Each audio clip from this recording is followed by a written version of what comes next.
Hello students, in this session I will be covering Annamalai University's Bachelor of Commerce first year subject Management Principles. From this subject I will be covering lesson 18 Motivation. Motivation എന്ന് പറഞ്ഞാൽ എന്താണ്? Motivation എന്ന് പറഞ്ഞതിൻ്റെ മലയാളം വാക്ക് പ്രചോദിപ്പിക്കുക എന്നാണ്. അതായത് ഒരു manager സാധാരണ തൻ്റെ കീഴിലുള്ള എംപ്ലോയീസിനെ പ്രചോദിപ്പിക്കുക, കൂടുതൽ ജോലി നല്ല രീതിയിൽ ചെയ്യാൻ വേണ്ടി ഇടയ്ക്ക് പുറകിൽ ഒരു കൈയൊക്കെ തട്ടി നമ്മൾ നല്ലോണം ചെയ്യുന്നുണ്ട് കേട്ടോ, ഇനി ഇമ്പ്രൂവ് ചെയ്യുക കേട്ടോ, ഇന്നത്തെ രീതിയിൽ ജോലി ചെയ്താൽ അങ്ങനെ ചെയ്താൽ ഇങ്ങനെ ചെയ്താൽ നന്നാവും ഓക്കെ എന്നുള്ള രീതിയിലൊക്കെ ഒരു തരത്തിൽ. വേറെ തരത്തിൽ പറഞ്ഞാൽ പ്രൊമോഷൻ കൊടുക്കുക, ഇൻക്രിമെന്റ് കൊടുക്കുക, ഒരുപക്ഷെ ട്രാൻസ്ഫർ ആവശ്യമുണ്ടെങ്കിൽ നല്ല അയാൾക്ക് ഉദ്ദേശിക്കുന്ന സ്ഥലത്തേക്ക് ട്രാൻസ്ഫർ കൊടുക്കുക. ഇതെല്ലാം ഒരു മോട്ടിവേഷൻ്റെ ഒരു രൂപങ്ങളിൽ ഒന്നാണ്, വ്യത്യസ്തമായിട്ടുള്ള രൂപങ്ങളിൽ ഒന്നാണ്.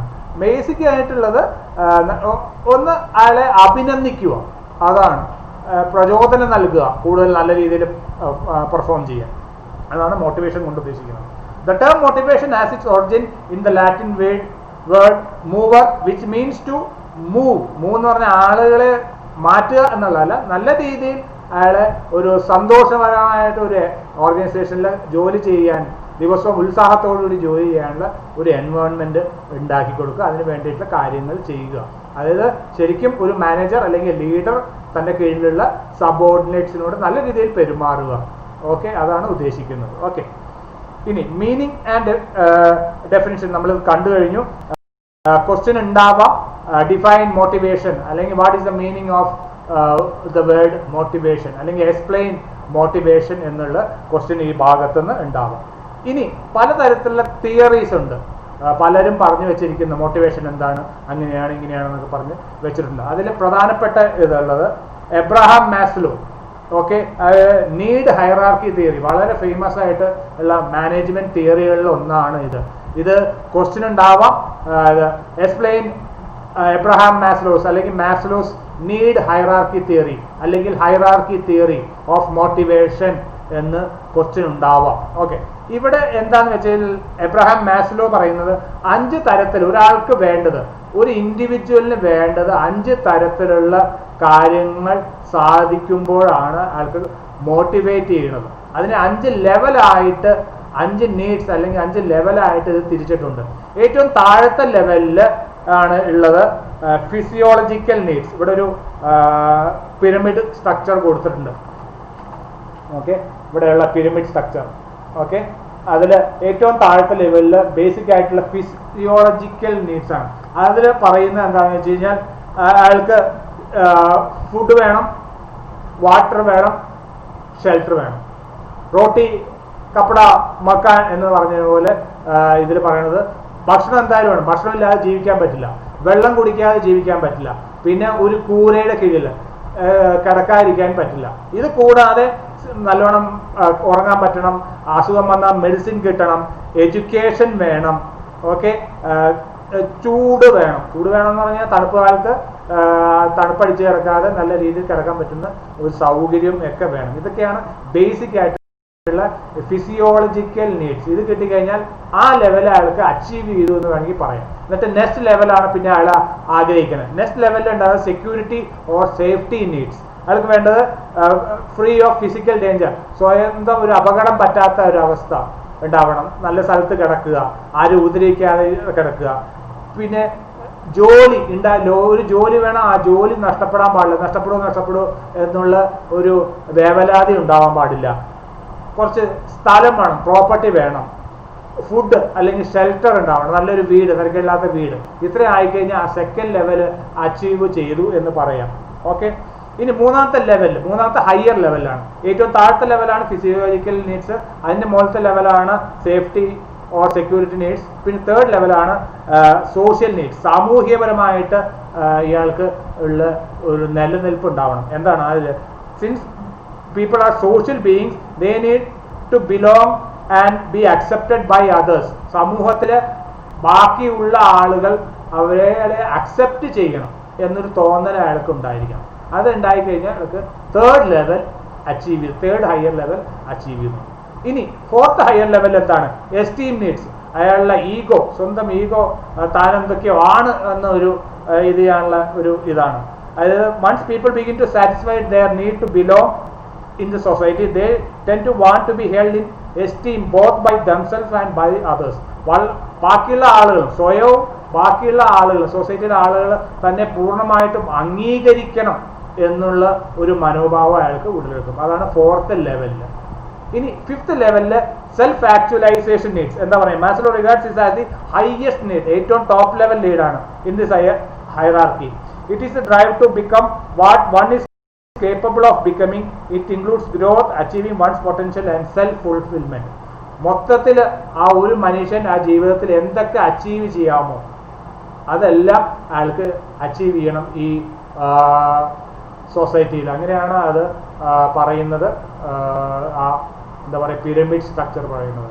അപ്പോൾ ഏറ്റവും അടിയിൽ ഫിസിയോളജിക്കൽ നീഡ്സ്, നെക്സ്റ്റ് ലെവലിൽ safety and security needs, third ലെവലിൽ സോഷ്യൽ നീഡ്സ്, ഫോർത്ത് ലെവലിൽ esteem needs, self esteem needs, ഏറ്റവും മുകളിലത്തെ ലെവലിൽ സെൽഫ് ആക്ച്വലൈസേഷൻ നീഡ്സ് എന്നാണ്.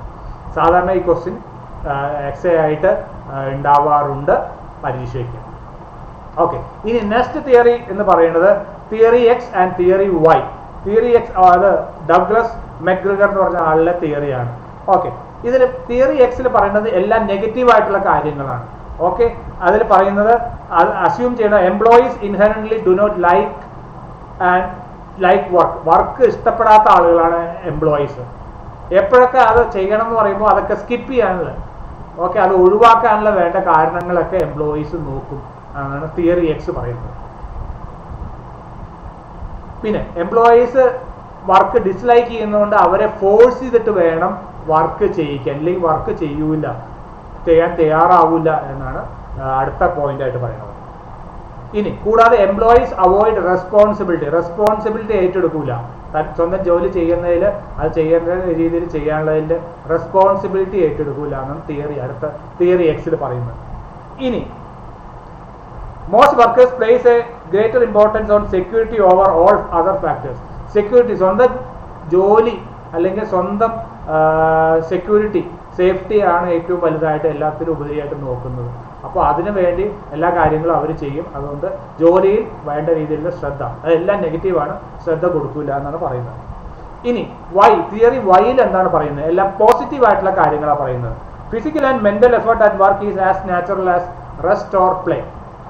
ജോലിയിൽ എടുക്കുന്ന ഫിസിക്കലും മെന്റലായിട്ട്, സ്വന്തം ശാരീരികവും മാനസികവുമായിട്ടുള്ള എല്ലാ കാര്യങ്ങളും റെസ്റ്റ് എടുക്കുന്നതും കളി എടുക്കുന്നതും പോലെ, കളിക്കുമ്പോൾ എങ്ങനെ എടുക്കുന്നു അതേപോലത്തെ സെയിം ആയിട്ടുള്ള എഫേർട്ട് എടുത്തിട്ട് എംപ്ലോയീസ് ചെയ്യും എന്നാണ്. വർക്കിൽ വേണ്ട രീതിയിൽ അവരുടെ ഇൻപുട്ട് ചെയ്യും, എന്നിട്ട് അതിൻ്റെ റിസൾട്ട് കാണിക്കും എന്നാണ് പറയുന്നത്.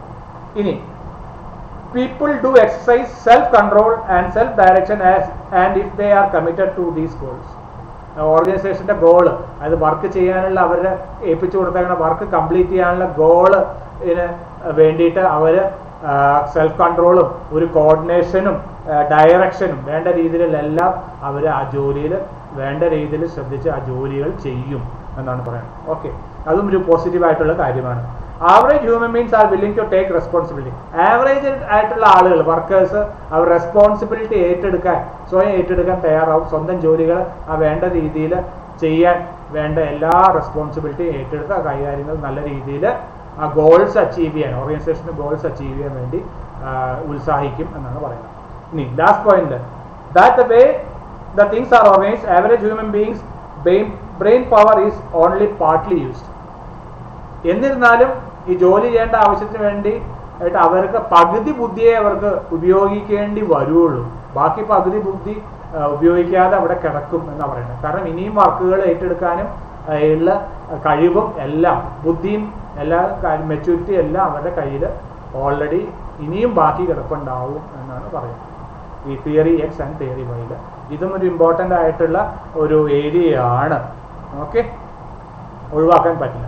ഇനി മൂന്നാമത്തെ തിയറി ഓഫ് മോട്ടിവേഷൻ പറയുന്നത് ഫ്രെഡറിക് ഹെർസ്ബർഗ്സ് മോട്ടിവേഷൻ തിയറി, അത് ഹൈജീൻ തിയറി എന്നാണ് പറയുന്നത്. Frederick has try to modify മാസ്ലോയുടെ തന്നെ തിയറി ഒന്ന് മോഡിഫൈ ചെയ്തിരിക്കുകയാണ് ഈ Frederick. This theory is also known as two factor theory.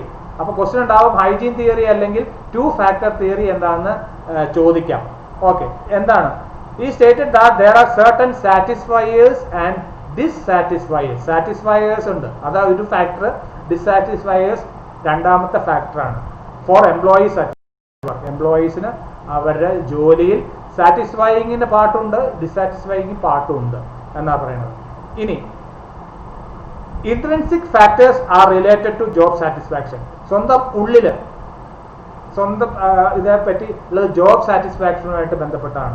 സ്വന്തം ആ ജോലിയിൽ ഒരു നല്ല ഒരു എന്താ പറയുക റെസ്പോൺസ് ഉണ്ടായിരിക്കണം, നല്ല രീതിയിലായിരിക്കണം അത് ചെയ്യണം. ആ ജോലി ചെയ്യുമ്പോൾ ഒരു സന്തുഷ്ടി ഉണ്ടാവണം എന്ന് വിചാരിക്കുന്നതാണ്.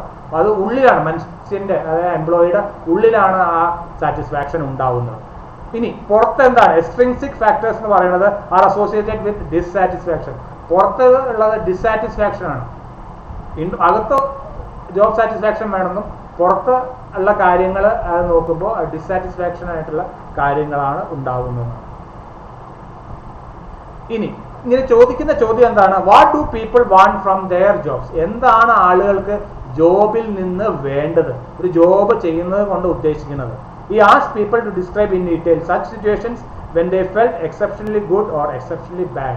ഓരോ സിറ്റുവേഷനിൽ അവരെങ്ങനെ ആ കാര്യങ്ങളെ എങ്ങനെ നോക്കിക്കാണുന്നു, നല്ലതായിട്ട് കാണുന്നു അതോ ചീത്തയായിട്ട് കാണുന്നു എന്നാണ് ഇയാൾ അത് ചെയ്യുന്നത്. അതിനെ ബേസ് ചെയ്താണ് ഓരോ കാര്യങ്ങളിലും നിന്നും ജോബ് സാറ്റിസ്ഫാക്ഷൻ ഉണ്ടാവുന്നതും ഡിസ്സാറ്റിസ്ഫാക്ഷൻ ഉണ്ടാവുന്നതും എന്നാണ് പറയുന്നത്. ഇതിൽ എക്സാമ്പിൾസ് കുറേ കാര്യങ്ങൾ പറഞ്ഞിട്ടുണ്ട്. ഹൈജീൻ ഫാക്ടേഴ്സിൻ്റെ security, status, relationship with subordinates, അങ്ങനെ കുറേ കാര്യങ്ങൾ പറയുന്നുണ്ട്. ഓക്കെ, ഇനി മോട്ടിവേഷൻ കൊടുക്കുന്നത് എന്താണ്? ഗ്രോത്ത്, പ്രോസ്പെക്ട്സ് ആയിട്ട് ജോബിന് നല്ല അഡ്വാൻസ്മെന്റ് ഉണ്ടാവണം, ഇൻക്രിമെന്റ് കിട്ടണം, പ്രൊമോഷൻ കിട്ടണം എന്നൊക്കെയുള്ള കാര്യങ്ങൾ, റെസ്പോൺസിബിലിറ്റി ഉണ്ടാവണം, ചലഞ്ചസ് ഉണ്ടാവണം. ഇതൊക്കെ മോട്ടിവേറ്റ് ചെയ്യണം, ആളുകളെ മോട്ടിവേറ്റ് ചെയ്യുന്ന കാര്യങ്ങളാണെന്ന് ഇവിടെ പറയുന്നുണ്ട്. അപ്പോൾ 3 തരത്തിലുള്ള മോട്ടിവേഷൻ തിയറീസ് ആണുള്ളത്. ഒന്ന് എബ്രഹാം മാസ്ലോയുടെ നീഡ് ഹൈറാർക്കി തിയറി, പിന്നെ ഉള്ളത് ഡഗ്ലസ് മക്ഗ്രാറിന്റെ theory X and theory Y. ഇനി മൂന്നാമത്തെ ഉള്ളത് ഹൈജീൻ തിയറി അല്ലെങ്കിൽ 2 ഫാക്ടർ തിയറി, ഫെഡറിക് ഹേഴ്സ്ബർഗിന്റെ. ഇത് 3ഉം ഇമ്പോർട്ടൻ്റ് ആയിട്ടുള്ള ക്വസ്റ്റ്യൻ ആണ്. ഇതിലെ ക്വസ്റ്റ്യൻ വരുന്നത് എന്താണെന്ന് വെച്ച് കഴിഞ്ഞാൽ എന്താണ് മോട്ടിവേഷൻ, വാട്ട് ഈസ് മോട്ടിവേഷൻ, അല്ലെങ്കിൽ ഡിഫൈൻ മോട്ടിവേഷൻ ചോദിക്കാം. കൂടാതെ what you mean by Abraham Maslow need hierarchy theory, അല്ലെങ്കിൽ തിയറി എക്സ് ആൻഡ് വൈ, അല്ലെങ്കിൽ hygiene theory or 2 factor theory എന്നുള്ള ക്വസ്റ്റ്യൻസ് ഉണ്ടാവാം. ഇതിൽ ഏതെങ്കിലും ഓരോന്ന് വേണമെങ്കിൽ ചോദിക്കാം, അല്ലെങ്കിൽ കൂട്ടമായിട്ട് എസ്ഐ ക്വസ്റ്റ്യനായിട്ടും ചോദിക്കാം. ഓക്കെ, ഇതിൽ ഇമ്പോർട്ടൻ്റ് ആയിട്ടുള്ളത് നീഡ് ഹൈറാർക്കി തിയറി ഭയങ്കര ഇമ്പോർട്ടൻ്റ് ആയിട്ടുള്ള ഏരിയ ആണ്. Okay, thank you very much. All the best.